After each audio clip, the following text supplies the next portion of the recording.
Hello? Hello? Hello.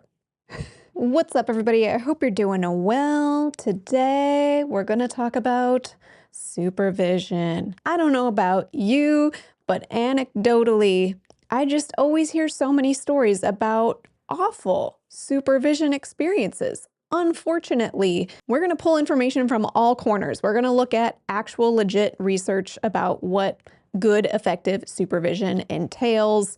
We're also going to hear some stories from you all. There are a lot of bad supervision stories out there. I do want to shed light just more on some of the dynamics that are at play here and also talk a little bit about what good supervision looks like.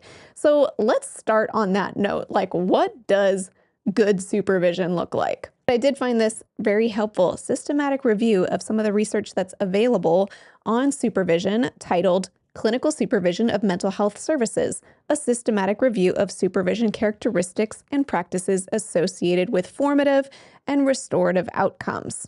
That's a mouthful. And this was published in 2021 in a journal called The Clinical Supervisor. I've linked to this article below if you'd like to check it out more in depth, but I wanted to share this quote that highlights some of the key takeaways that they found. Quote, there appear to be 3 supervision characteristics with emerging support for their associations with formative outcomes. First, supervisor expertise and knowledge of evidence-based practices appear to be important for promoting provider adherence and quality service delivery. Imagine that. Second, an effective and collegial supervisor-provider relationship appears to be important for addressing tasks within the formative domain. And third, supervision that is structured with clearly defined goals, format and content, session frequency and duration, and roles and responsibilities may aid in supervision being more efficient and effective in addressing providers' formative needs. We're not going to break down all of these details today because that could be its own episode, but we're going to carry on and hear a little bit more anecdotally about what good supervision looks like. And what better place to learn about something anecdotally than to check out what Reddit has to say. Of course, we're back on the Our Therapist subreddit, and here is a post called What Should Good Supervision Look Like from 3 years ago. The most upvoted response kind of lays out bullet point formats of good and bad supervision. So it starts with bad. Did you fill out the forms? Is your billing in order? Look at this funny picture of my dog. You should hospitalize that client. Oh no. And the bullet points they give for good supervision include, please tell me of one client who you feel you are doing well and one that you feel have difficulties.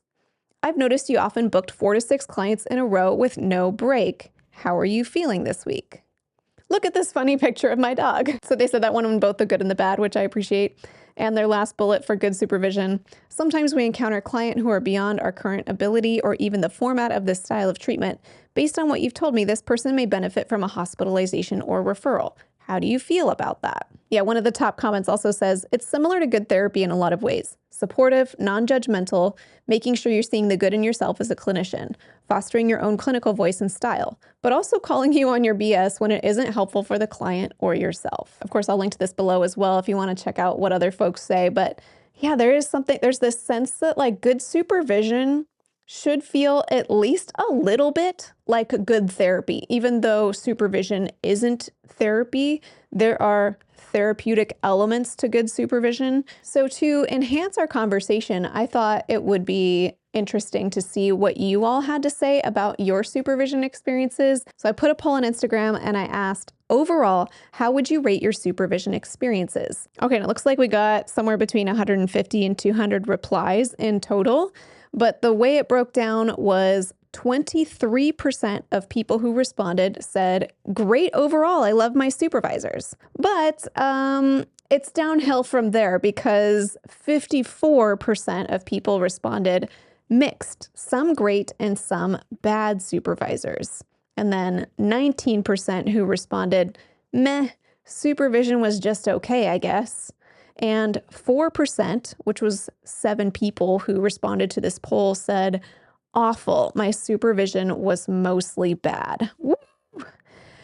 I mean, I'm glad it's only 4%, but that should just, that's awful. I'm so sorry. People who were in this middle of the road category between the mixed, like some good, some bad supervisors and the meh, like supervision was just okay, like that's almost 3/4 of the people who responded. So That's a lot of like really mediocre or just like unreliable mixed bag supervision. So this feels really important to dig into because that also aligns with my personal experience with supervision as well. It was interesting to me that the Google search results took me even to the Our Therapist subreddit directly when I did a Google search about bad supervision in therapy. So let's see what people have to say over here. This post is titled, "Can we see some bad supervision stories?" And they say, "Don't be shy. I just need to know that I'm not the only one out there with a complete idiot of a supervisor currently." Oh, it's so sad. "My supervisor recently told us to, quote, make it up when talking about a required piece of documentation that goes in the client's file." Ooh, all right. Let's see what some of the most upvoted comments are in response. The top post says, "My old supervisor told me person-centered, quote, wasn't evidence-based, and I couldn't use it at his practice." What? I don't have a response. The next top response says, "Not me, but a classmate during internship shared that 100% of her supervision was done via text. Our internship class was led by the program director who requested to speak with her privately after class." Oops, yeah. What? Supervision via text. Some of the times you can use some of the same standards for supervision as we would use for therapy. Can you imagine if your therapy was exclusively via text? That's not a therapeutic relationship. This doesn't make it. Yeah, I hope that supervisor got busted for it. The next top comment says, "This was in a treatment setting with a client who was cash pay. Supervisor was pushing for the therapist to break confidentiality and tell the parents of an adult client about the client's sex work because, quote, I'm a mother and I would want to know my child was in danger. And, quote, they're paying for the client's treatment." Oh, I just got the chills. Like, this is a supervisor. Like, I already would be upset if this was a therapist, but this is a supervisor pushing their therapist trainee potentially to break confidentiality based on their own, like, counter-transference towards their supervisee's client. Like, that's, and that you couldn't even, Sometimes I'm so dumbfounded I don't have a response. So sorry if it's just me being like, That's pretty bad. I'm going to move on to another post in this Our Therapist subreddit that's titled, "Have you ever had a bad supervisor experience?" They say, "I'm currently in practicum and I do not love my supervisor. Her and I just don't mesh well and I'm cringing at the thought that I'm stuck with her for the next 9 months. Oh no. So instead of wallowing in my situation, I want to hear about your situation. Tell me your crazy stories and how you made it through and what you learned." The top response to this post says, "My first supervisor was amazing, so I was spoiled. My second supervisor was bad. She would scroll on her phone during sessions and had no empathy for clients. Wow. However, I learned to be more assertive and better advocate for clients' needs in a system. I had to go through her for everything and how to work with a therapist that I disagreed with. Then in my last month, when I had built rapport with my supervisor's boss, I said, F it and let all my opinions be known." Ooh, I wonder, they're talking about the supervisor was scrolling her phone during sessions, and I wonder if the supervisee, or maybe it was like a group therapy or something like that, where the supervisee could witness how their supervisor behaved with their clients. I'm not sure, but that doesn't sound good. Another response to this post says, "My very first supervisor in practicum was an odd guy whose only advice was to use, quote, the empty chair technique." Oh no.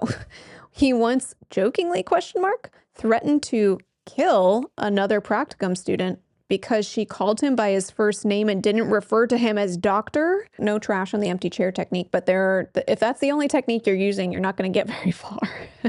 But threatened to kill another practicum student because she called him by his first name and didn't refer to him as doctor. Oh my, just jokingly or not, there's so many things wrong with that. Never. Okay, I could get lost in the Reddit rabbit trail endlessly, but I also wanted to ask some of you all directly who follow some of my stuff, if you have any experiences you'd like to share. And the question I asked was, what's one memorable supervision story, whether good or bad? Because I didn't want to just say like, tell me your bad supervision stories. I just wanted to see what came out. I don't think I'm going to be able to read all of them, but here's some of the ones that stand out to me. Someone says, it just felt like chatting or admin support, not super clinical. Ooh, that feels like it kind of calls back to the research that we read earlier about how having clear goals and structure and agenda is one of the key components, like top 3 components of good supervision. The next one's just awful to read. My supervisor was arrested, so I lost 1,900 hours. Get your hours signed every 3 to 4 months. That's just, the amount that just happened in 2 sentences is so much. First of all, your supervisor was arrested, full stop. I don't know if that was related at all to their, license or unrelated, but that happened. And then I lost 1,900 hours. Like, was that your entire, like that could be an entire part-time internship, like almost the entire year? Like, is that it? How many?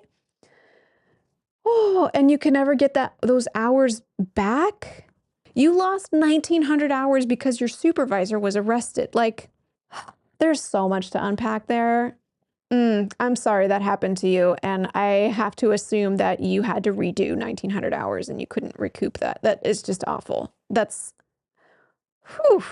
so bad. The next one says, one of my supervisors was a consultant for Herbalife and tried to sell it to me. Then they put a bunch of exclamation points and question marks. Oh, wow. I'm not going to dig into this. I'm really into like scam stuff because it feels very cult adjacent and I'm really into that stuff. And Herbalife is an MLM. So okay, wow.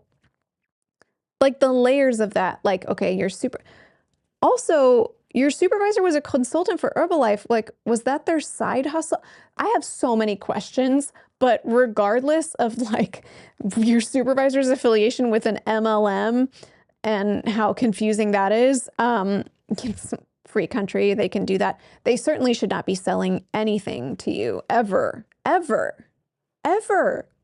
That's so inappropriate. It hurts my heart. It hurts my heart. Wow. Another response says, in group supervision, he ignored me while praising the other guy because he reminded him of his son. Come on, guys. Like, we can do better. Like, this is like bare minimum stuff, okay? This isn't like advanced supervision skills. This is like basic human skills, okay? All right, and I put the option if y'all wanted to DM me, if you had more of like a longer story that you could, so let's read some of those. One person says, because my experience was in school counseling, the supervisor at this agency said I needed an internship. So I paid $3,000 at a university to take a class for an internship while the agency paid me $25 an hour as a behavioral assistant. This is despite having a 60-credit master's in school counseling and having already taken and passed the national counselor exam. Years later, when I finally applied for my full licensure, the board told me I never needed any of that. It legit set me back 9 years. Wait, did they actually have to go and redo 9 years worth of stuff? I have so many questions. Yeah. There's a theme where there's like prejudice in all forms amongst all humans, but this prejudice amongst therapists and supervisors as well, where people like misunderstand other people's credentials, skill sets, trainings, and just make decisions accordingly and judgments. Like, you shouldn't have done a $3,000 internship when you already were like just about licensed. That doesn't make any sense. Of course, I don't know all the details of the situation, but this does not sound right to me. I don't like it. I don't like it. Okay, so in response to my question, what's one memorable supervision story, good or bad?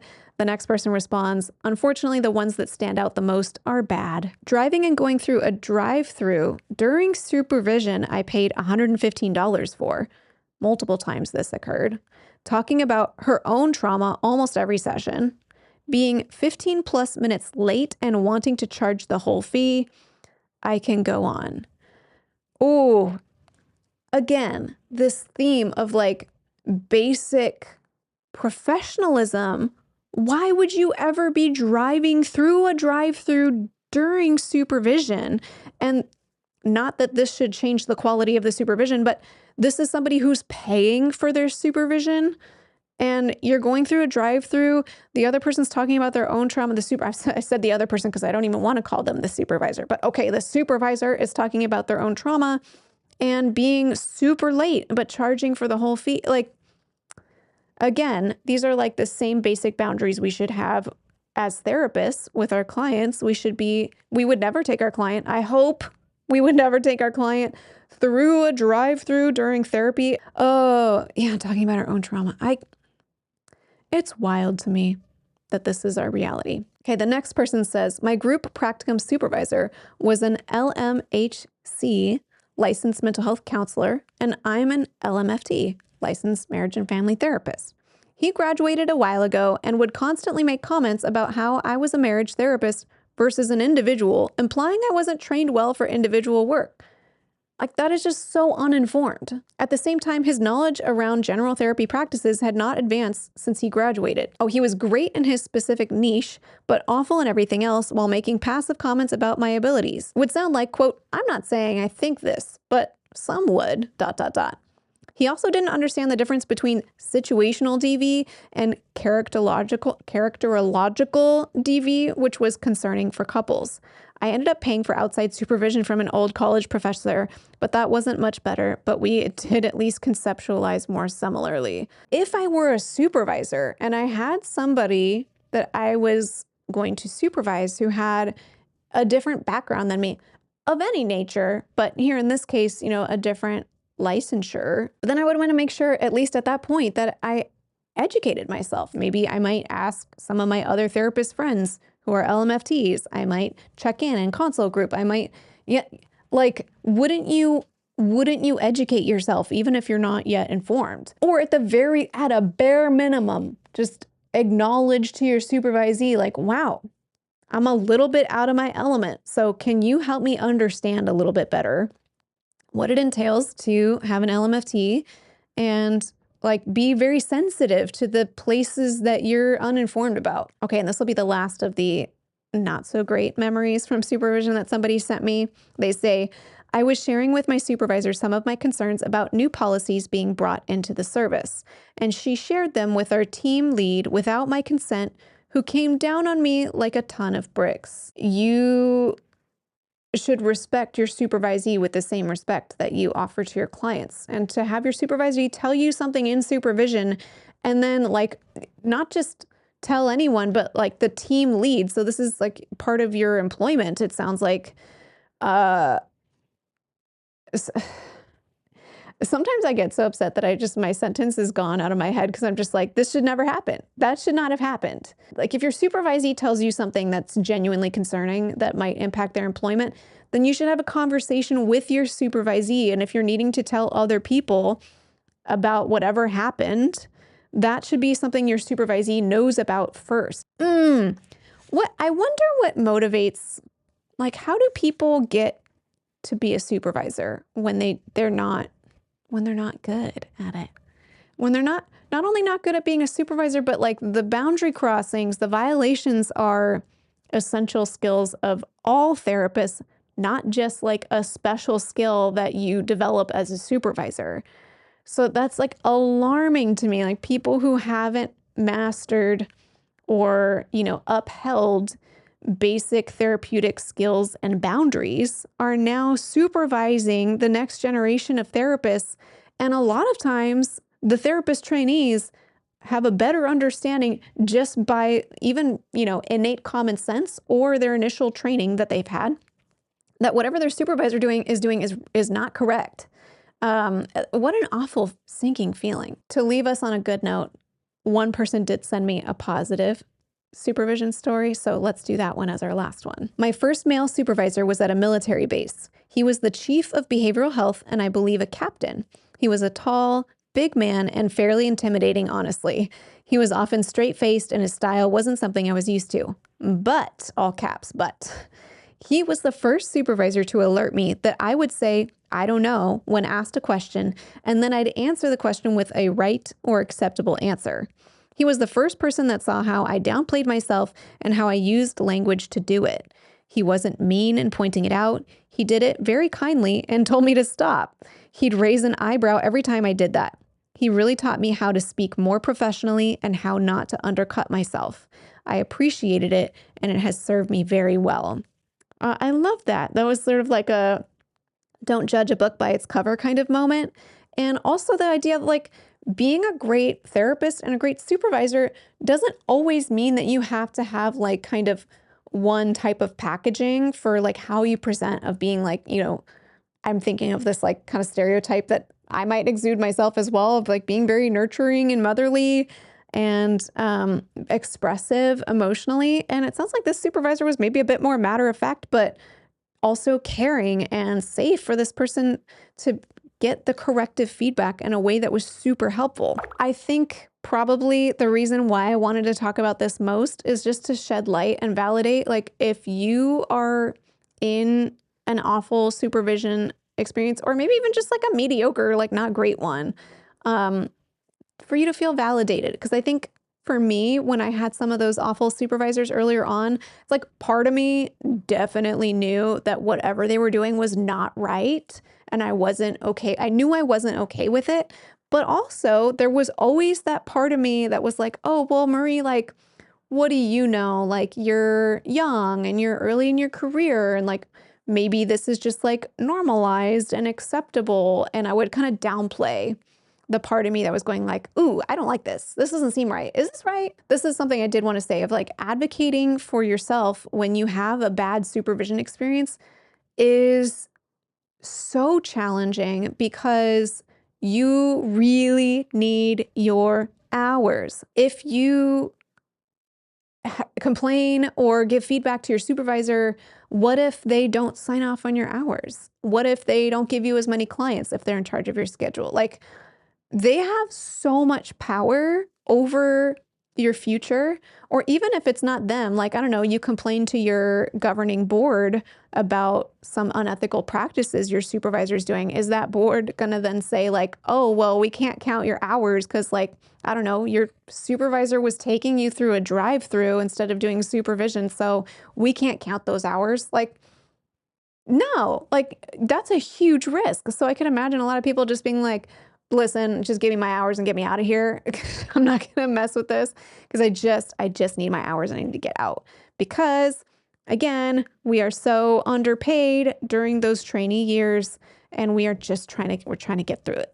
We're trying to get through it, make it to the other side. So I think that was also something I wanted to talk about of like, it's really difficult to give feedback, but hopefully if we can shed light on it more often, there can be more avenues to change the outcomes. And if it just so happens that like somebody listening is a supervisor that might be doing some of the offenses that I alluded might be subpar, then there's an invitation. Like maybe it's a good time for you to do some consultation, some supervision, and invite some of that safe corrective feedback. I think that would be awesome. Let's do that. And before we close, I'd like to thank TherapyNotes.com for sponsoring this video.